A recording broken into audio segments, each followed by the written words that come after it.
ठीक है, हम लोग पहला क्वेश्चन देखते हैं। पहले क्वेश्चन में बेसिकली ये है कि मैक्सिमम पावर किस में निकल रही है। 12 वॉट की बैटरी है, एक में 2 ओम है, एक में बाकी सब सेम स्ट्रक्चर है, 2 ओम 2 ओम, और इसमें ऐसा है 2 ओम 2 ओम 12 ओम 12 वोल्ट और ये 12 वोल्ट। ठीक है, तो क्या होगा इसमें, ये तो बेसिक है। पावर क्या होती है, P²/R, तो 12 स्क्वायर 144 डिवाइड बाय 2 यानी 72 वाट। ठीक, दूसरा क्वेश्चन, इसमें जो इक्विवेलेंट रेजिस्टेंस होगा वो क्या होगा, 4 ओम। लेकिन आई वुड सजेस्ट कि कभी भी पावर के क्वेश्चंस में इक्विवेलेंट से मत जाओ, बिकॉज इट गिव्स समटाइम्स गलत आंसर देंगे, मतलब हो सकते हैं, जैसे इस केस में देखोगे कैसे गलत होते हैं। इसलिए आई वुड सजेस्ट कि करंट से जाओ, इंडिविजुअल रेजिस्टेंस के लिए करो, मतलब जैसे भी जाना जाओ लेकिन इंडिविजुअल रेजिस्टेंस के लिए करो। ठीक है, तो इस केस में करंट क्या होगा, आई हो जाएगा 12/4 यानी 3 एम्पियर। 3 एम्पियर करंट फ्लो कर रहा है, तो पहले और दूसरे के लिए आंसर तो सेम ही होगा, तो 2 इंटू पहले वाले के लिए I² इंटू R यानी 2 इंटू 9, 3 का स्क्वायर इंटू 2, ये हो जाएगा 2 इंटू 2 18 इंटू 2 सॉरी हाँ ठीक है 36 वाट। अब इस केस में देखो, या फिर शायद इसी केस में पता चल जाना था, जो पावर है वो हम क्या लिखते हैं, यदि हम दूसरे तरीके से करते तो 12 स्क्वायर डिवाइड बाय 4, नहीं सॉरी इस केस में सही है, इस केस में सेम आंसर आता, लेकिन ये देखना कॉन्ट्रडिक्शन होगा। कैसे, पहले हम इसको जो मैं कॉम्बिनेशन बता रहा था वैसे कर लो, कितना आ जाएगा, ये 2 और 2 का कॉम्बिनेशन है 1 बन जाएगा, तो बेसिकली 12 पे 1 का रेजिस्टेंस होगा, तो 12 square divide by 1 that is 144।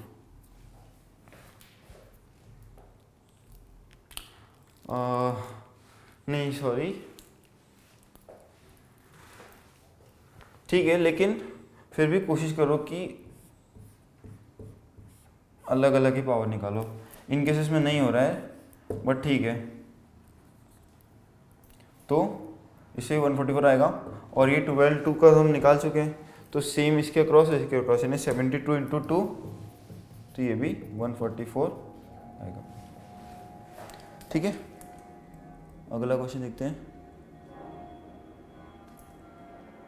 Current of 1 ampere is drawn by filament of bulb, number of electrons passing in 16 seconds would be।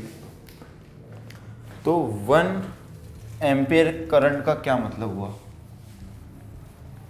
1 coulomb per second है ना, 1 कूलम पर सेकेंड चार्ज पास हो रहा है, 1 coulomb per second, sorry 1 ampere is equal to 1 coulomb per second, तो 16 seconds में कितना charge, 16 Coulomb's. अब 1 coulomb में हम लोग जानते हैं 6.25 इंटू 10 पावर 18 इलेक्ट्रॉन्स होते हैं, जानते कि नहीं, लेकिन मैंने नोट्स में बताया है कैसे निकालना होता है, तो if you are feeling confuse you can look there. 6.25 होते हैं, तो 16 कूलम में कितने होंगे, 16 into 6.25 into 10 power 18 is equal to, ये हो जाएगा 100 इंटू 10 पावर 18, तो 10 पावर 20 इलेक्ट्रॉन्स रफली जाएंगे इसमें से। ठीक है,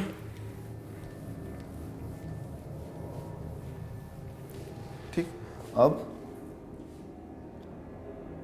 अगला क्वेश्चन है वो बेसिकली इलेक्ट्रिकल जो डिवाइसेस होते हैं उनके कनेक्शन पर है। जैसे कौन सा आपके हिसाब से इसमें से डिवाइस सही है, ये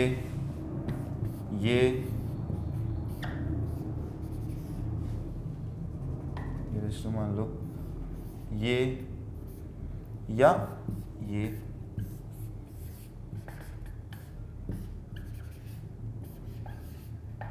तो answer is this, because volt meter जो है पैरेलल में कनेक्ट होना चाहिए, एमीटर जो है सीरीज में कनेक्ट होना चाहिए। इवन ये साइन का भी ध्यान रखना, ये प्लस से प्लस कनेक्ट होता है, ये माइनस, और ये प्लस से जो प्लस, माइनस से माइनस, प्लस से प्लस कनेक्ट, ठीक है। तो ये एग्जैक्टली सही आंसर होगा।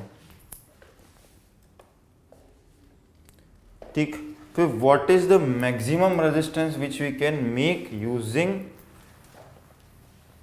5 resistors of 1/5 ओम ईच।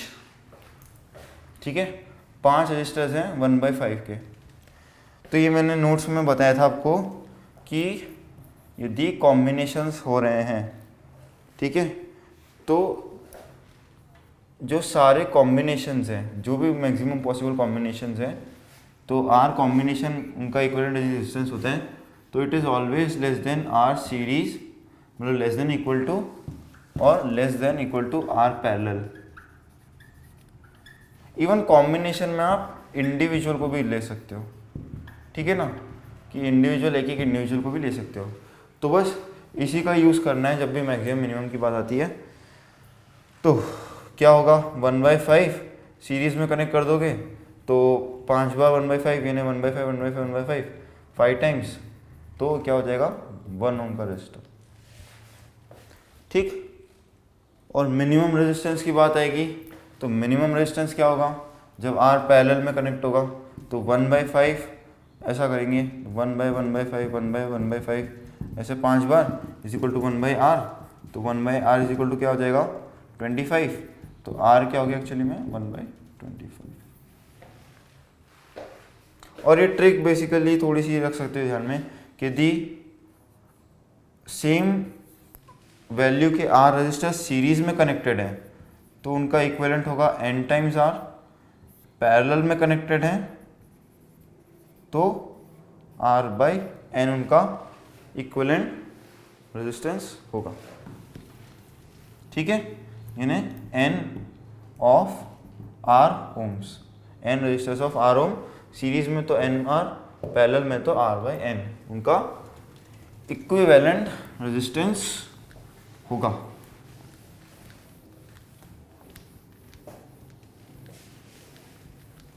ठीक, अब हाँ, अच्छा, सेल्स से मैक्सिमम जो है वोल्टेज, या एक्चुअली सेल्स काम कैसे करते हैं, यदि मल्टीपल सेल्स जैसे लगा दें तो वो कैसे काम करते हैं। तो हमने पोटेंशियल पढ़ा था, पोटेंशियल कौन प्रोवाइड करता है, सेल। तो हम लोग सेल में भी पोटेंशियल डिफरेंस के वाला कंसेप्ट लगा सकते हैं। जैसे हम इसको 2 एग्जांपल से करेंगे, ये है, ये है, ये है और ये है। ठीक है, अब पता है इसको पोटेंशियल डिफरेंस वाले करने के लिए हम लोग इसको किसी भी एक जगह को 0 मान सकते हैं और उसके रिस्पेक्ट में पोटेंशियल देख सकते हैं, बिकॉज पोटेंशियल जो है ना वो डिफरेंस पे डिपेंड करता है। एब्सोल्यूट वैल्यू ऑफ पोटेंशियल कुछ होती ही नहीं है कि पोटेंशियल कुछ 5 हो गया या ये हो गया। जब भी हम बोलते हैं कि potential value of cell is 1.5 तो उसका मतलब होता है कि उसके 2 टर्मिनल्स के बीच में पोटेंशियल डिफरेंस जो होगा वो 1.5 होगा, ना कि कुछ और चीज़ 1.5। जैसे यदि हम इसको 0 मान लें तो इसको 1.5, यदि इसको 1.5 तो इसको 3 तो 4.5 ऐसे, या -1.5 तो ये 0 ऐसा।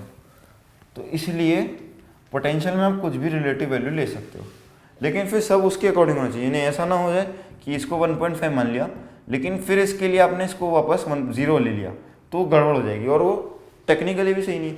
जब एक बार आपने इसको जो वैल्यू असाइन कर दी क्वेश्चन भर के लिए वो ये हो गया। तो ये मान लो सपोज 1.5 वोल्ट के सेल्स थे, तो 0 ये डेफिनेटली पॉजिटिव है इसके रिस्पेक्ट में, 1.5 ये और पॉजिटिव है, 1.5 ये पॉइंट और ज़्यादा बिकॉज प्लस है, तो सॉरी मैं खुद वो गलती कर रहा हूँ, सॉरी ये 3 होगा, 1.5 प्लस 1.5 यानी ये मानो कि ये 1.5 का स्टेप है, 1.5 का स्टेप है, तो वापस 1.5 4.5 एक और बार 6, तो फाइनली इस बैटरी से मुझे 6 वॉट का मिल सकता है।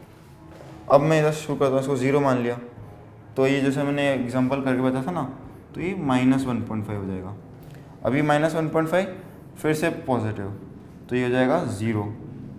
अब ये अरे सॉरी ये एक्चुअली पिक्चर में गलत मत देख लेना,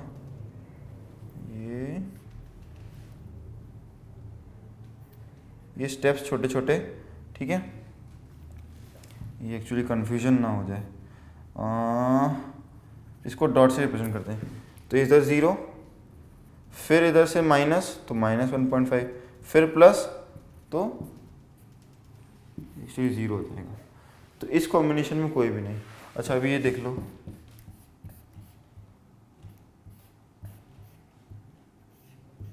क्या होगा इसका, 0 माना तो 0 से स्टेप लिया 1.5, 0 से फिर 1.5 से फिर स्टेप लिया 3, अब उतर गए नीचे, तो ये हो जाएगा वापस 1.5 माइनस किया 1.5, फिर चढ़ गए 3। तो इस तरह से ये क्वेश्चन करना है और इस तरह से हो जाएगा, ठीक है।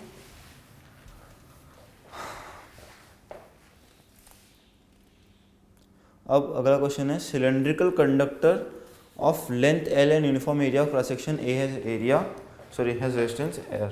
इन्हें ये चीज़ है, ये L है, ये एरिया A है, तो इसका रेजिस्टेंस R बोल रहे हो। अब वापस इसी का R रखने के लिए इसकी मैंने लेंथ 2L मानी, तो इसका एरिया A डैश क्या हो कि ये इसका रेजिस्टेंस वापस R हो। तो रेजिस्टेंस हमने क्या बोला था, ρL/A। अब क्वेश्चन में दिया मटेरियल जो है वो तो सेम है, तो R जो है वो तो मटेरियल डिपेंडेंट चीज़ होती है, तो R यदि मटेरियल डिपेंडेंट चीज़ है देन R, तो सिर्फ यदि L/A का रेशियो ही कांस्टेंट रखा जाएगा तो हमारा R सेम होगा। तो इस केस में जैसे L/A का रेशियो है L/A ही है, इस केस में 2L/A डैश। अब दिख रहा है A डैश क्या होगा, 2A होगा, तभी ये रेशियो L/A के बराबर होगा और रेजिस्टेंस R रहेगा, ठीक है।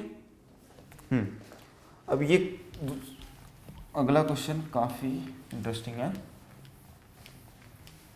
और ये ओम्स लॉ की डेफिनेशन पे बेस्ड है, ठीक है।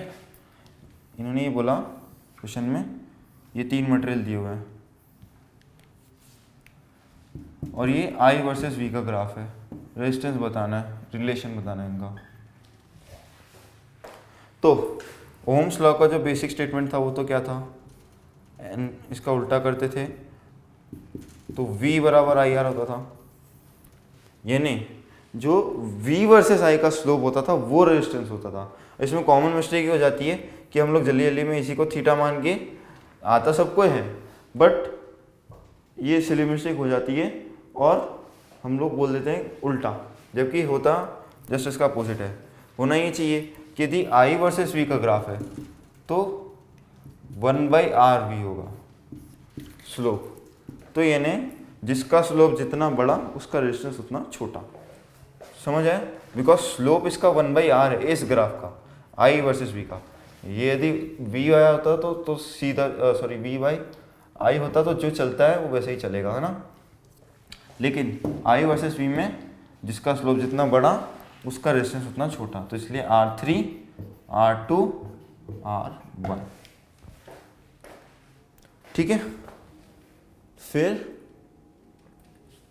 हाँ, अब अगला क्वेश्चन है कि if current through the resistor is increased by 100%, what will be the value of increase in power dissipated?